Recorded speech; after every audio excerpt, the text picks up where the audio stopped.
Bonjour, dans cette vidéo, maintenant on va voir comment on va ajouter les ennemis et le contrôler comme on vient de faire pour le player ship. Donc on va choisir comme modèle 3D. Donc dans le dossier modèle, vous avez l'astroïde. On va supposer que le player ship il sera attaqué par un ensemble d'astroïdes, ces game objects là. Et on va commencer par créer un seul game object, mais ensuite on va voir comment on va l'instancier à fur et à mesure dans le jeu. Donc on va instancier ce game object.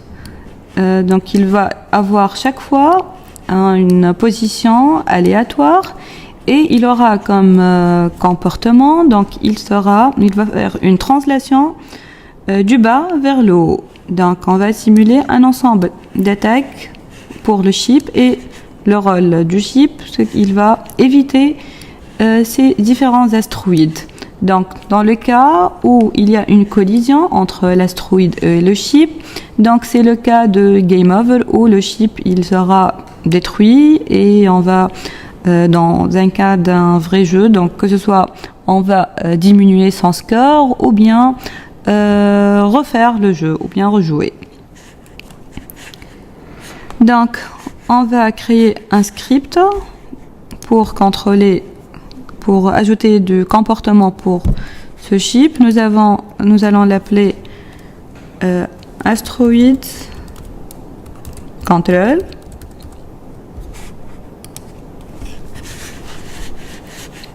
Donc comme on vient de dire, il s'agit d'un déplacement du haut vers le bas, c'est-à-dire on va manipuler la position sur l'axe Z.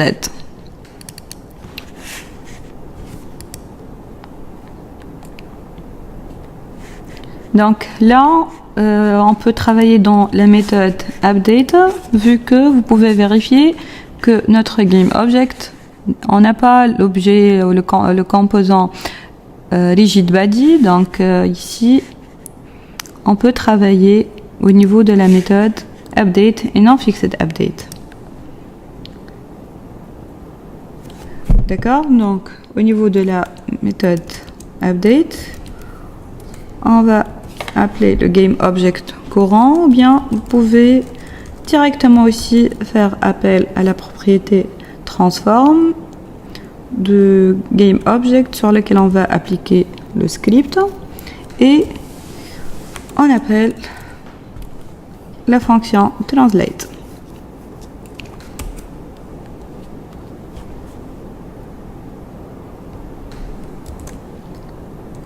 Donc on va passer un vecteur de 3 coordonnées. Donc on n'a pas un déplacement ni sur l'axe X ni sur l'axe Y, mais on va donner une certaine valeur sur l'axe Z. Donc on va donner un pas de 0,1 unité. On va tester. Donc vérifions le script, il est bien appliqué sur notre game object.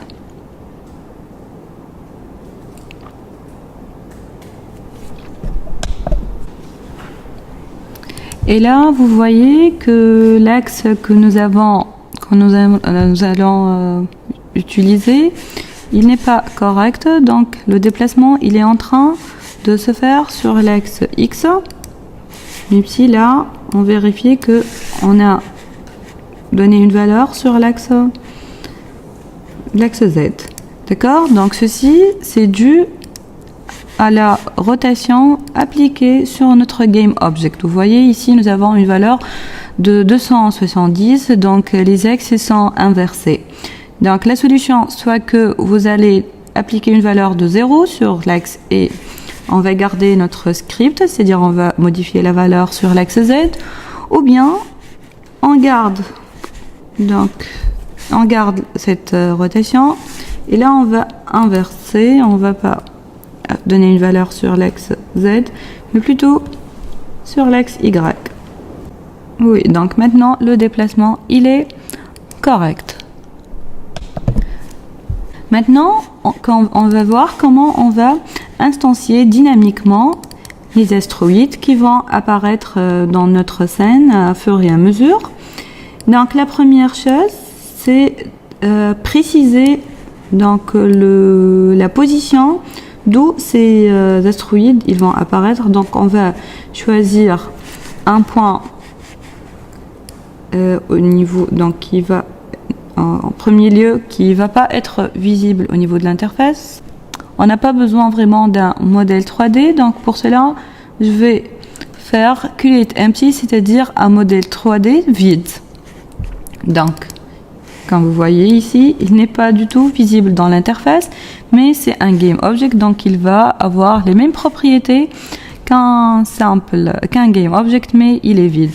Donc je vais le nommer point, c'est-à-dire un point de génération de ces astéroïdes. D'accord, donc je vais opter donc pour les coordonnées de GameObject astéroïde. Donc je vais vous sélectionner l'icône paramètres et vous avez copy component, donc c'est plus simple pour copier les valeurs, et là on va les coller. Donc paste component values, donc nous avons besoin des valeurs, et comme vous voyez nous avons le point le spine point, le game object vide, qui a les mêmes coordonnées que l'astéroïde. Donc ensuite on va appliquer un script, donc on va le nommer spine control ou bien asteroid spine control. Donc on va le placer dans le dossier script, de même spine control. Donc au niveau de ce script, je vais créer une méthode que je vais appeler aussi spine.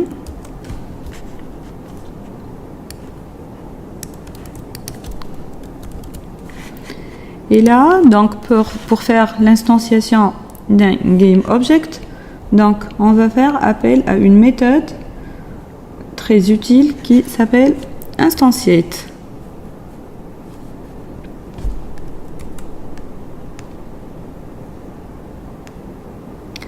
Donc la méthode instantiate, elle va prendre en paramètre le game object qui sera instancié. Donc on doit le déclarer tout d'abord. Donc la variable de type game object, ça va être l'astéroïde, et je vais ajouter le mot préfab. Enfin, donc je reviens sur Unity. Donc qu'est-ce qu'on veut faire? On va supposer que ce GameObject astéroïde, il n'existe pas au lancement du jeu, mais il sera instancié à fur et à mesure, chaque fois dans une position différente pour simuler, comme on vient de dire, des attaques sur le chip. Donc pour cela, on a appelé la méthode instantiate qui va instancier ce GameObject. Mais enfin, il ne s'agit pas d'un simple GameObject, il s'agit d'un préfab. C'est-à-dire, pour pouvoir instancier des GameObjects, il faut tout d'abord créer un préfab.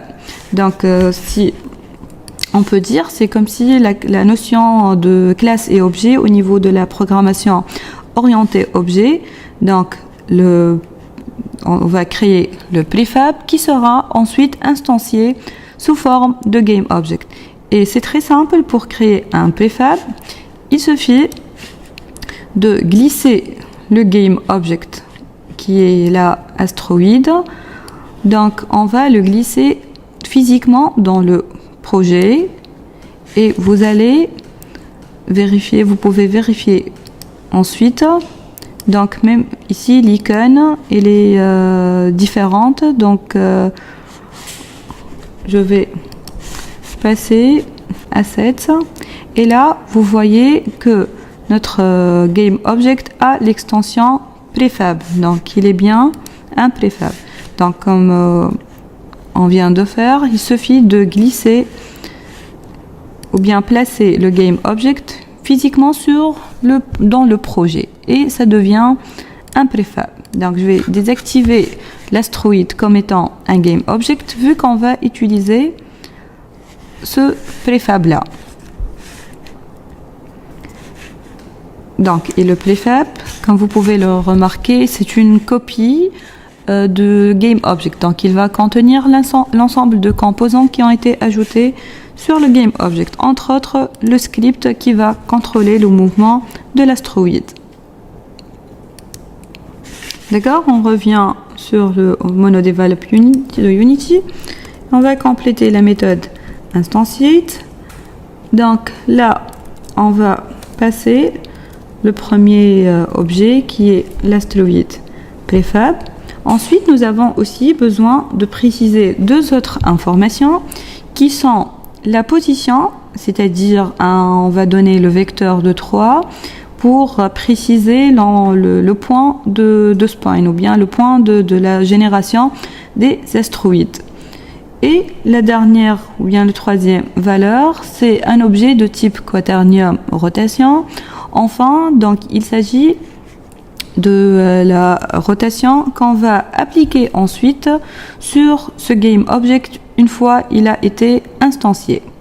Donc, commençons par déjà préciser la position. Donc, comme on vient de dire, on souhaite que ça va être une position aléatoire, mais elle sera aléatoire, c'est-à-dire que chaque fois, elle va avoir une valeur différente sur l'axe X. Toutefois, elle va garder les coordonnées sur l'axe Y et Z. Donc là, on va faire appel à la méthode range de la classe random. Donc, random.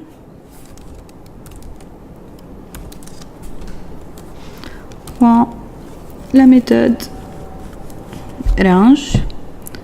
Donc au niveau de cette méthode, on va préciser le xmin et le xmax, c'est-à-dire l'intervalle où l'astroïde il sera. Peut-être là on a besoin de réactiver l'astroïde pour pouvoir le visualiser dans l'interface. Très bien. Pour avoir des valeurs correctes, donc c'est peut-être, on va dire,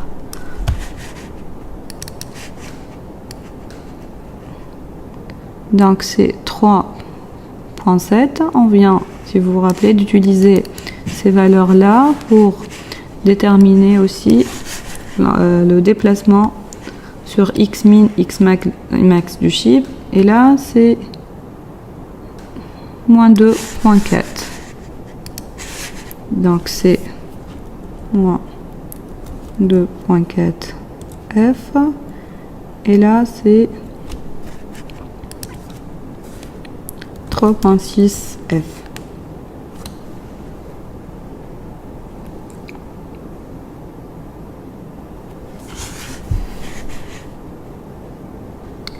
D'accord? Donc maintenant,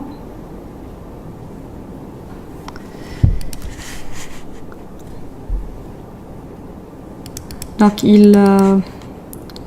nous avons précisé le déplacement sur l'axe X. Il reste les valeurs de l'axe Y et Z.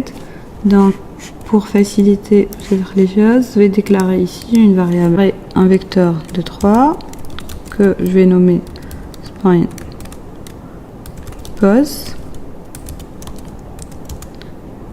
et je vais lui attribuer les valeurs sur les trois axes. Donc je vais coller la valeur retournée par la méthode range de la classe random.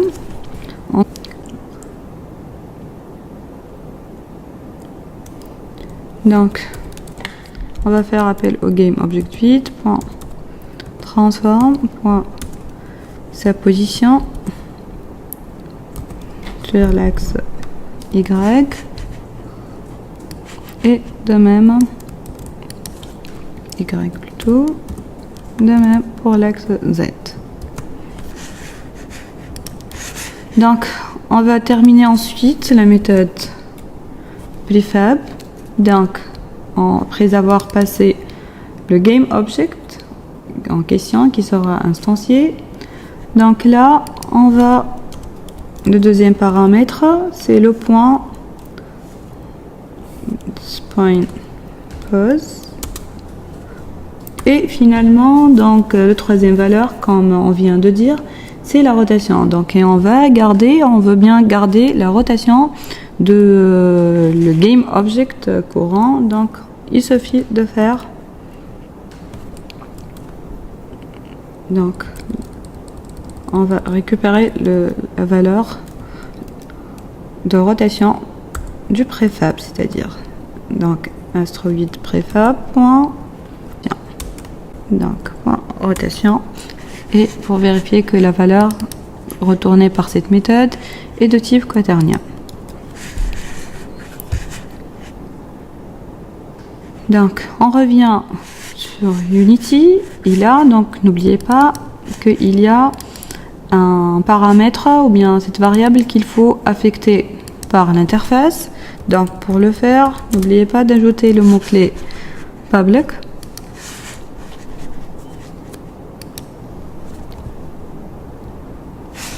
Et on va affecter cette valeur. Donc c'est le point, c'est le prefab. Donc pour vérifier que il s'agit de prefab, je vais sélectionner ceci. Donc, et soit vous pouvez le donner un nom différent pour pouvoir distinguer entre le prefab et le GameObject. Finalement, on doit ajouter à notre script l'appel de cette méthode spine, vu qu'elle sera appelée soit par les méthodes système qui sont start ou bien la méthode update. Donc elle sera, on veut que cette méthode elle sera appelée et on va alors faire appel à la méthode invoke repeating. Donc c'est une méthode aussi très importante que vous pouvez utiliser une fois vous avez un événement qui va se répéter, et au niveau de cette méthode on va préciser comment cette méthode elle sera. Alors on va indiquer dans la méthode invoke repeating le nom de la méthode qui sera invoquée et comme deuxième valeur quand est-ce que ça sera appelé et combien de fois. C'est-à-dire là si on désire que cette méthode elle sera appelée après avoir passé 3 secondes de l'exécution du jeu, et la différence ou bien la durée des répétitions, ce qu'on appelle en anglais le repeat rate. Donc on va dire 10 secondes.